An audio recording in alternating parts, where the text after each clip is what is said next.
আসসালামু আলাইকুম। ABC update নিউজে স্বাগত। শুরুতেই সংবাদ শিরোনাম, পরে বিস্তারিত। জানিয়ে দিব এই মুহূর্তে পাওয়া আমাদের হাতে থাকা সর্বশেষ গুরুত্বপূর্ণ আপডেট। আন্তর্জাতিক সংবাদ। পাকিস্তানের গোপন অস্ত্র নিয়ে দুশ্চিন্তায় ভারতীয় জেনারেলরা। কেঁপে উঠছে ভারত ভয়াবহ দুশ্চিন্তায়। মোদি চোখের ঘুম হারাম করে ফেলেছে ভারতীয় সেনাবাহিনী। এ নিয়ে জানিয়ে দিব বিস্তারিত সংবাদে। এরপর জানিয়ে দিব বাংলাদেশ পাকিস্তান সীমান্তে বিএসএফ এর ফিল্ড হেডকোয়ার্টার করবে ভারত। কেনই বা এখন এই সিদ্ধান্ত? কি কারণে এখন বাংলাদেশ ভারত সীমান্তে ফিল্ড হেডকোয়ার্টার করার সিদ্ধান্ত নিয়েছে? এই মুহূর্তে চলছে পাক ভারত উত্তেজনা। এই উত্তেজনার মধ্যে এখন বাংলাদেশ সীমান্তে হেডকোয়ার্টার ফিল্ড কেনই বা এই সিদ্ধান্ত নিলেন ভারতের কসাই নরেন্দ্র মোদী সরকার। জানিয়ে দিব এ বিষয়ে বিস্তারিত সংবাদে। এরপর থাকছে 1200 কিলোমিটার পাল্লার নতুন ব্যালিস্টিক ক্ষেপণাস্ত্র উন্মোচন ইরানের। আরো জানিয়ে দেব এবার ইসরায়েলের আকাশ অবরোধের ঘোষণা দিল হুতি। এবং সর্বশেষ জানিয়ে দেব মার্কিন প্রতিরক্ষা মন্ত্রীর সামরিক হুমকির জবাব দিল ইরান। শুনছিলেন সংবাদ শিরোনাম, এখন বিস্তারিত। তবে তার আগে অনুরোধ থাকবে ভিডিওটিতে একটি লাইক এবং কমেন্টস করে জানিয়ে দিন আজকের এই ভিডিও সম্পর্কে আপনার মূল্যবান মতামত। পাকিস্তানের গোপন অস্ত্র নিয়ে দুশ্চিন্তায় ভারতীয় জেনারেলরা। ভারত নিয়ন্ত্রিত কাশ্মীরের পেহেলগাম হামলা ঘিরে চরম উত্তেজনা বিরাজ করছে উপমহাদেশে। ভারতের প্রাণকেন্দ্রে এখন বড় প্রশ্ন, এই হামলার বদলা কিভাবে নেবে নয়াদিল্লি? মোদী প্রশাসনের জন্য এটি কেবল নিরাপত্তা ইস্যু নয়, বরং জাতীয় মান সম্মানের প্রশ্ন হয়ে দাঁড়িয়েছে। রাজনৈতিক মহল থেকে প্রতিরক্ষা দপ্তর সবখানেই চলছে জল্পনা গল্পনা। প্রশ্ন উঠছে, ভারত ও পাকিস্তান কি সরাসরি যুদ্ধে জড়াবে নাকি বেছে নেবে বিকল্প কোনো কৌশল? এই অনিশ্চয়তার মধ্যেই ভারতের প্রতিরক্ষা মহলে নতুন এক দুশ্চিন্তার জন্ম দিয়েছে পাকিস্তানের একটি আধুনিক অস্ত্র। বিশ্লেষকদের মতে পাকিস্তান বিমান বাহিনীর যে অস্ত্রটি ভারতীয়দের ঘুম কেড়ে নিচ্ছে তা হলো airborne warning and control system, সংক্ষেপে অ্যাওয়াক্স। এটি মূলত একটি উড়ন্ত রাডার যা বিমান বাহিনীকে দেয় অনেক গুণ বাড়তি সক্ষমতা। সম্প্রতি পাকিস্তানের ভয়ঙ্কর অস্ত্র নিয়ে সংবাদ মাধ্যম ইন্ডিয়া টুডে ও দ্য ডিপ্লোম্যাট তাদের প্রকাশিত পৃথক প্রতিবেদন থেকে এ তথ্য জানা যায়। প্রতিবেদনে বলা হয়, ইসলামাবাদের হাতে বর্তমানে অ্যাওয়াক্স সিস্টেম সহ 11টি বিমান রয়েছে। এসব বিমান পাকিস্তানের আকাশ সীমায় টহল দেওয়ার সময় একটি মোবাইল কমান্ড সেন্টার হিসেবে কাজ করে। এতে বসানো রয়েছে সুইডেন নির্মিত অত্যাধুনিক অ্যারে রেডার। ফলে মাঝ আকাশে যখন ভারতীয় জেট বিমান ঢোকে তখন সেগুলোকে দ্রুত শনাক্ত করে ফেলতে পারে পাকিস্তান। ভারতীয় প্রতিরক্ষা বিশ্লেষকরা বলছেন, এই অ্যাওয়াক্স গুলোই এখন ইসলামাবাদের চোখ ও কান।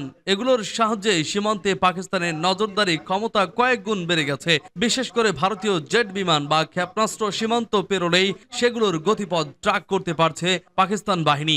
ভারতীয় বিমান বাহিনীর অবসরপ্রাপ্ত একাধিক কর্মকর্তা মনে করেন, অ্যাওয়াক্স ব্যবস্থার কারণে বর্তমান সময়ে পাকিস্তান কিছুটা কৌশলগত সুবিধায় রয়েছে। কারণ অ্যাওয়াক্স না ধ্বংস করা পর্যন্ত পাকিস্তানের আকাশ সীমায় অভিযান চালানো ভারতীয় জেট বিমানের জন্য অত্যন্ত ঝুঁকিপূর্ণ। তারা আরো বলছেন, ভারতীয় যুদ্ধ বিমান থেকে ছোড়া ক্ষেপণাস্ত্রকেও চিহ্নিত করতে সক্ষম এই উড়ন্ত রাডারগুলো। এতে পাকিস্তানের হাতে থাকা বিভিন্ন এয়ার ডিফেন্স সিস্টেমকে সক্রিয় করা সহজ হয়। ফলে মাঝ আকাশেই সেই ক্ষেপণাস্ত্র ধ্বংস করার সুযোগ তৈরি হয়। এ কারণেই প্রতিরক্ষা বিশ্লেষকরা মনে করছেন, পেহেলগাম হামলার প্রতিশোধ হিসেবে যে কোনো অভিযানের আগে ভারতীয় বাহিনীর প্রথম লক্ষ্য হওয়া উচিত পাকিস্তানের অ্যাওয়াক্স বহরকে অকার্যকর করে দেওয়া। না হলে পাল্টা অভিযানে কৌশলগত সুবিধা অর্জন করা কঠিন হবে। বাংলাদেশ পাকিস্তান সীমান্তে বিএসএফ এর ফিল্ড হেডকোয়ার্টার করবে ভারত। কাশ্মীরের পেহেলগাঁওয়ে হামলার জেরে শিগগিরই সীমান্ত নিরাপত্তা বাহিনীকে বিএসএফ প্রায় 17,000 সৈন্যের 16টি নতুন ব্যাটালিয়ন তৈরি এবং 2টি নতুন ফিল্ড হেডকোয়ার্টার তৈরির অনুমোদন দিতে চলেছে ভারত। ভারতের বিভিন্ন সংবাদ মাধ্যমের প্রতিবেদনে তথ্য জানানো হয়েছে। প্রতিবেদনে বলা হয়, সরকার ইতিমধ্যে নীতিগত ছাড়পত্র দিয়েছে বিএসএফ পাকিস্তানের পাশাপাশি বাংলাদেশের সীমান্ত সুরক্ষিত করার জন্য একটি আদেশ পেয়েছে। সরকারি সূত্রের বরাত দিয়ে ওই প্রতিবেদনে বলা হয়, এই ব্যাটালিয়ন গঠনের জন্য অর্থ মন্ত্রণালয় সহ কিছু শেষ ছাড়পত্রের অপেক্ষায় রয়েছে, যা শিগগিরই জারি করা হতে পারে। ছাড়পত্র পাওয়ার পর ভারতের বিএসএফ এই ব্যাটালিয়নের জন্য পুরুষ এবং নারী বিষয়ক নারী নিয়োগ শুরু করবে। তারপর তাদের প্রশিক্ষণ দেওয়া হবে। তাই এই ব্যাটালিয়ন তৈরি করতে 5 বা 6 বছর সময় লাগতে পারে। বর্তমানে বিএসএফ উভয় সীমান্ত রক্ষার জন্য 193টি ব্যাটালিয়ন পরিচালনা করে এবং একটি ব্যাটালিয়ন 1000-এর বেশি সৈন্য রয়েছে। সূত্র জানায়, ভারতের কেন্দ্রীয় স্বরাষ্ট্র মন্ত্রণালয় মন্ত্রণালয় বিএসএফ এর 2টি ফিল্ড হেডকোয়ার্টার অনুমোদন দিয়েছে। এরই মধ্যে একটি জম্মুতে পাকিস্তানের সঙ্গে আন্তর্জাতিক সীমান্তে নিরাপত্তা বৃদ্ধির জন্য জম্মু পাঞ্জাবে স্থাপন করা হবে এবং অন্যটি মিজোরামে বাংলাদেশ সীমান্তে নজরদারি বাড়ানোর জন্য স্থাপন করা হবে। কর্মকর্তাদের মতে ক্রমবর্ধমান চ্যালেঞ্জ এবং দ্রুত পরিবর্তনশীল নিরাপত্তা পরিস্থিতির পরিপ্রেক্ষিতে বিএসএফ কয়েক বছর আগে 20 থেকে 21টি নতুন ব্যাটালিয়ন গঠনের জন্য ভারতীয় স্বরাষ্ট্র মন্ত্রণালয়ের কাছে একটি প্রস্তাব পাঠিয়েছিল। সূত্র দ্য হিন্দু, পিটিআই ও দ্য ইকোনমিক টাইমস। 1200 কিলোমিটার পাল্লার নতুন ব্যালিস্টিক ক্ষেপণাস্ত্র উন্মোচন ইরানের। ইরান রোববার 1200 কিলোমিটার পাল্লার সর্বশেষ নতুন ব্যালিস্টিক ক্ষেপণাস্ত্র কাসেম বাশির উন্মোচন করেছে। ইরানের রাষ্ট্রীয় টেলিভিশনের বরাতে এক প্রতিবেদনে এ তথ্য জানিয়েছে বার্তা সংস্থা এএফপি। রাষ্ট্রীয় টেলিভিশনে সম্প্রচারিত এক প্রতিবেদনে বলা হয়, কঠিন জ্বালানি চালিত কাসেম বাশির ব্যালিস্টিক ক্ষেপণাস্ত্রের পাল্লা কমপক্ষে 1200 কিলোমিটার এবং এটি ইরানের সর্বশেষ প্রতিরক্ষা অর্জন।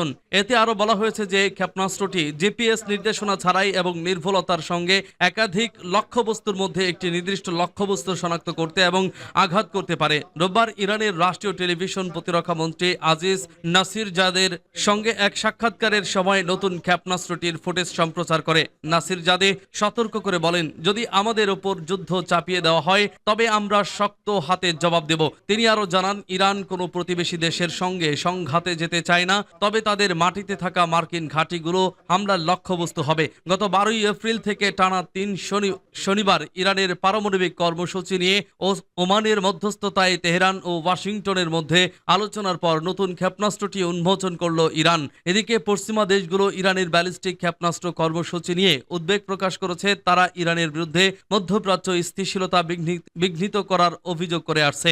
ইরান, ইয়েমেনের হুতি বিদ্রোহী, লেবাননের হিজবুল্লাহ, গাজা উপত্যকায় হামাস এবং ইরাকের শিয়া গোষ্ঠী সহ ইসরায়েল বিরোধী গোষ্ঠীগুলোকে সমর্থন করে আসছে। বৃহস্পতিবার মার্কিন পররাষ্ট্রমন্ত্রী মার্কো রুবিও ফক্স নিউজকে দেওয়া এক সাক্ষাৎকারে ইরানকে ইউরেনিয়াম সমৃদ্ধকরণ থেকে দূরে সরে যাওয়ার আহ্বান জানিয়ে বলেন, বিশ্বে একমাত্র যেসব দেশ ইউরেনিয়াম সমৃদ্ধ করে তাদেরই পারমাণবিক অস্ত্র আছে।